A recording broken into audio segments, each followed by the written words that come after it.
Hey, hi, it's Meredith. I am here with our message for Friday. Happy Friday, January 31st, 2020. The last day of January. We're using Bonefire Tarot for our message today, and our card from the bottom of the deck is the Ten of Coins. Beautiful. The tens are loving us. Yesterday it was the Ten of Cups loving us. I love this 10 too. It's just as exciting. It's long-term happiness and fulfillment. It's a legacy card, and you can take that to practical matters if you wish, what you have to pass on in the form of material, abundance, and so on. Or, and this is where I lean into the tarot message of the day, it's what you pass on energetically. And recently the cards have been asking us to consider where we spend our precious energy. Where do we invest it? And does it bring us closer to or further from what it is we are choosing to manifest? Does it enrich our happiness and our love? And what are we putting into our broadcast and our ripple? So, what a great card to start the day with as we finish out the first month of the year, too. Where have you been investing your energy, and is it bringing you closer to your long-term happiness and fulfillment? Let's see what comes with it.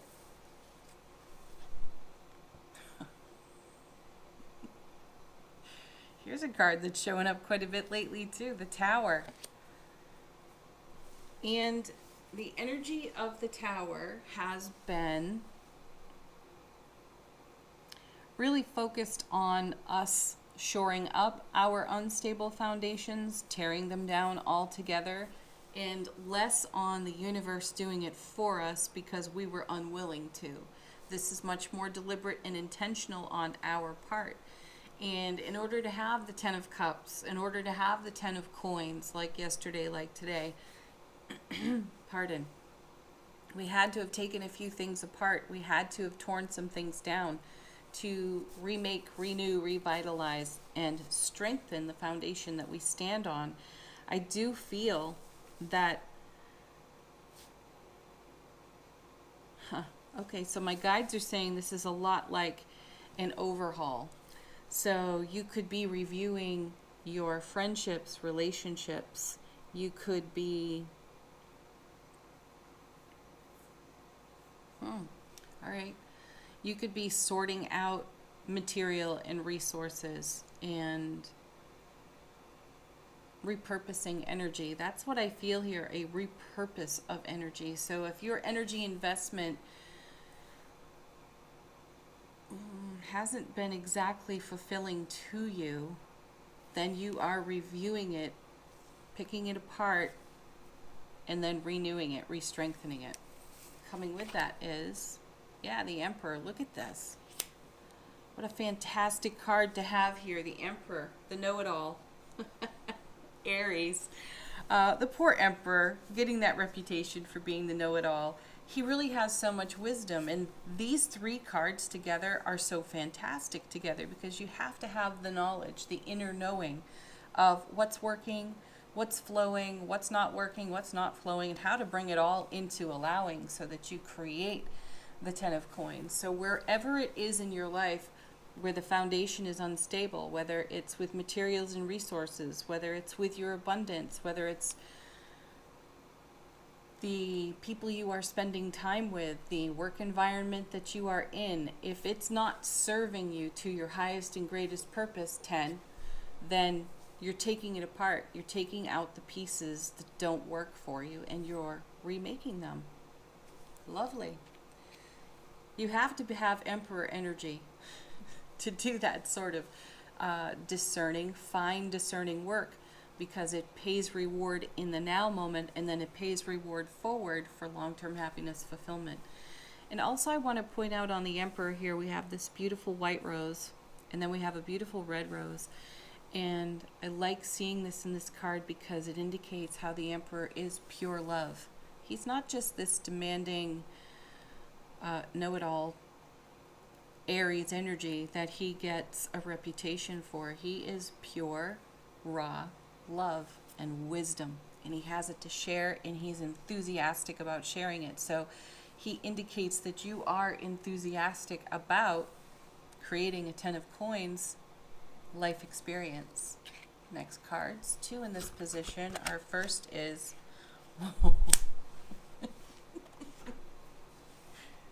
hey now, there he is, the death card. Well, we're serious, aren't we? This is the perfect card to go on the other side of this message too, because as we're talking over here, we're taking out the elements that don't serve us, endings, and we are bringing our wisdom, our inner knowing, and our experience to what we've taken away, new beginning, and making a very strong foundation. So really, if you look at these 4 cards, you are the tower. Or maybe it would be better to say that you are the lightning bolt, creating a whole lot more good fortune for yourself by doing this kind of work, by bringing your wisdom and your knowing to your foundation and creating your 10. Coming with the death card. Before I move on from the death card, I do want to say this is a deeply intuitive card. This is something that's often overlooked on the death card because the attention is put so much more on the shock value of his presence in a reading. You know, and here you have 2 of the most shocking cards in tarot, traditionally speaking, in a reading, with the Emperor in the middle of it all and a 10 overseeing it all. The death card is a super intuitive card. It is the energy of Scorpio. That is pure Scorpio energy sitting right next to pure Aries energy. Whoa, right? That's a combination. That's a force. So imagine bringing all of this deep intuition to all of this intense intellect and wisdom. That's how you create a 10 of coins life experience. Coming with the death card is even more intuition in the suit of cups, the page of cups. This is beautiful. Ending, death card. Beginning, page of cups. Something new, something fresh, and very much in keeping with what we hold in our heart space. In the page, typically you see holding the Ace of Cups and a fish coming out of it. The fish is representative of our dreams, goals, and intentions being made real, becoming a reality. So this is all about being in the flow of allowing here, and then your part in it, the action you must take within it. Tower, Emperor, Death. This is fantastic. Next cards. First is very sweet, Queen of Cups, holding the Ace of Cups. So we've got the Ace of Cups twice within the reading here between the page and the Queen, and this shows progress too. We're not messing around. We're not lingering here in the stuff we don't know. We're taking a look at what we don't know, page, educating ourselves, bringing our intuition in great combination with our wisdom, and then the Queen here brings us mastery with it. I feel like we already have mastery with it just for the sheer number of major arcana cards sitting here in support of the message. The Queen, though, gets us in touch with, let me back up here for a moment. The Queen kind of softens the energy that we could encounter with the Aries energy of the Emperor. So, Emperor and Death card, really tough, really intense. Queen of Cups, really soft, nurturing, loving. So that takes some of the sting out of what might be happening here as we work through what no longer serves us and eject it from the equation, right? So the Queen brings us into our emotional intellect, our emotional awareness, and our emotional intimacy. And she does that in a masterful way.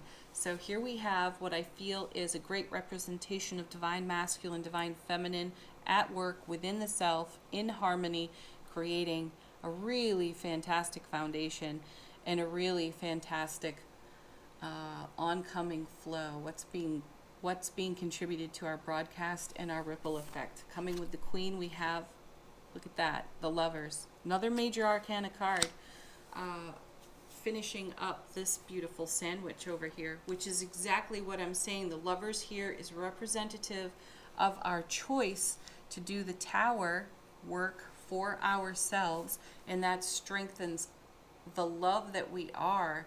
It broadcasts the love that we are so much more profoundly for us in a balanced, harmonized, wise, happy way.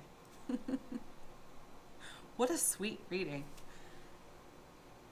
This is another one of those pat yourself on the back readings for a job well done. Okay, angel answers. If you have a question, allow the cards to be confirmation or a fresh reading.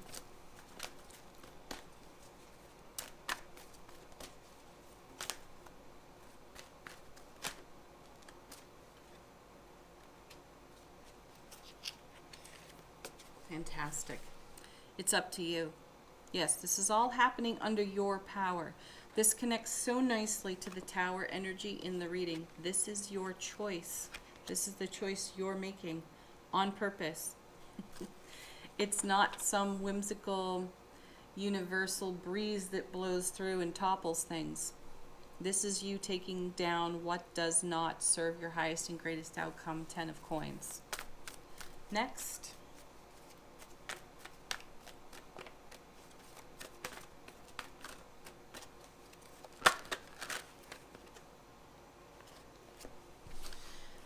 Another one of our favorites, emphatic success, and why not? This is a successful endeavor. You're doing it. It's being done. When we see the Lovers card, I want to come back to that for a moment. There is a potential for a little bit of tension in the process. And this is where the Emperor serves us. If there's tension, confusion, or uncertainty of any kind, come back to your inner wisdom. Come back to your life experience and trust yourself to make a good choice. The Lovers card is all about a choice. And so once you've consulted your inner Emperor, move on to the Death card. Ask yourself, is this bringing me closer to, further from, the 10? And then engage, of course, your intuitive gifts. Excellent block of instructions. Next card.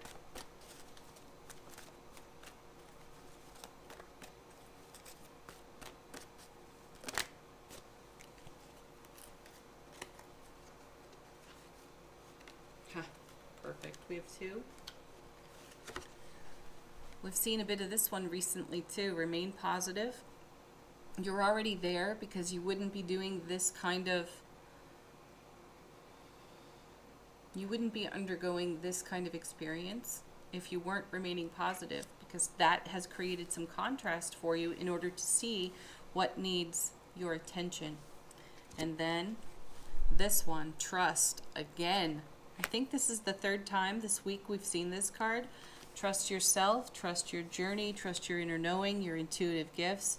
And trust that Death card within you to know what needs to naturally come to an end so something can naturally begin.